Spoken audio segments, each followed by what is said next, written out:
Frogs, मेंढक होते हैं ढेर सारे हमारे यहाँ पे। और वो जो मेंढक रहते होते हैं ना, हम सबको पता है कि मेंढक जो है ना वो गर्म इलाकों का जानवर है, ये ठंडे इलाके में नहीं रह सकता।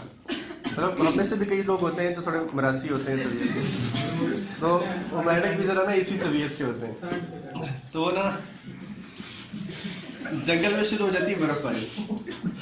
अब जब जंगल में बर्फ़बारी स्टार्ट हो जाती है ना, तो वो सारा का सारा कबीला एक जगह इकट्ठा होता है और वो सोचते हैं कि हम यहाँ पे जंगल में मौसम हमारे मुताबिक नहीं रहा, हम यहाँ पे सर्वाइव नहीं कर सकते, तो we should migrate from here. नदी के उस पार वाला जो जंगल है ना, उस जंगल में बारिशें होती हैं, मौसम अच्छा होता है, कीचड़ वगैरह होती है, हम वहाँ पे इजी सर्वाइव कर सकते हैं। तो वो सब के सब डिसाइड कर लेते हैं कि हमें यहाँ से हिजरत कर जानी चाहिए।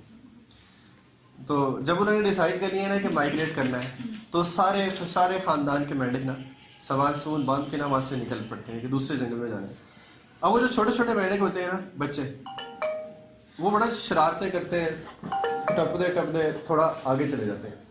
और जो ख़ानदान के बड़े मेंढक होते हैं वो ज़रा आराम से, जहाँ वो भी वैसे ही रहे होते हैं, जंपिंग हॉपिंग, वो थोड़े आराम से जा रहे होते हैं, बच्चे शरारतें करते हैं, थोड़ा आगे चले जाते हैं। जब बच्चे काफ़ी आगे निकल जाते हैं ना, तो दो छोटे छोटे मेंढक शरारतें करते करते ना एक गड्ढे में गिर जाते हैं। अब जैसे ही वो दोनों गड्ढे में गिरते हैं ना, तो जिस तरह हमें पाकिस्तानियों को भी आदत होती है, उनके सारे मेंढक भी ना गड्ढे के इर्द गिर्द इकट्ठे हो जाते हैं। उस जगह तो ओए देखो वो गिर गए ना अंदर, हमने कहा था ना आप लोग गिर जाओगे। और अब क्या होगा आपका? अब आपका कुछ नहीं बनना, आप लोगों ने यहीं मर जाना है। अब आपका कुछ नहीं हो सकता, अब यहीं गिर के मर जाना है। दायरे के इर्द गिर्द सारे इकट्ठे होके ना उन मेंढकों को डिस्करेज करना शुरू कर देते हैं। आप लोग को भी नोट करना, हमारे इर्द गिर्द मेजोरिटी ऐसे लोगों की है जो हमें डिस्करेज कर रहे होते हैं, छोटी छोटी बातों में डिस्करेज कर रहे होते हैं। यार कोई फर्क नहीं पड़ता, आप कुछ भी कर लो, कुछ नहीं होना, आपके करने से क्या होना है।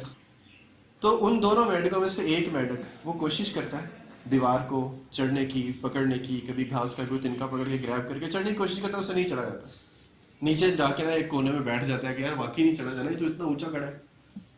जब वो एक तरफ बैठ जाता है ना, ऊपर से हो रही है बर्फबारी, उसका जिस्म ठंडा होता है, ऊपर से बर्फ गिर रही होती है, वो ठंडा होकर ना सर्दी से मर जाता है। जो दूसरे वाला मेंढक होता है ना, वो कोशिश नहीं छोड़ता, वो कभी घास को पकड़ के, कभी कोई तिनके पकड़ के कोशिश करते, क्रॉलिंग करते करते ना बाहर निकल आता है।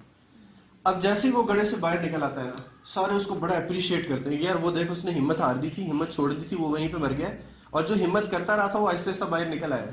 इतनी देर में जब खानदान के बड़े पीछे से पहुंचते हैं ना, तो खानदान के बड़ों को वो सारा वाकया बताते हैं कि 2 मेंढक गिरे थे, ये सब शोर मचाना शुरू हो गए, एक डिसहार्ट होकर अंदर ही रह गया और दूसरा बाहर निकल आया। अब वो जो बाहर निकल आया था ना, उसका बाप बाकी सबको बताता है अपने बेटे के बारे में, जिसमें हमारे लिए ज़िंदगी का सबक है।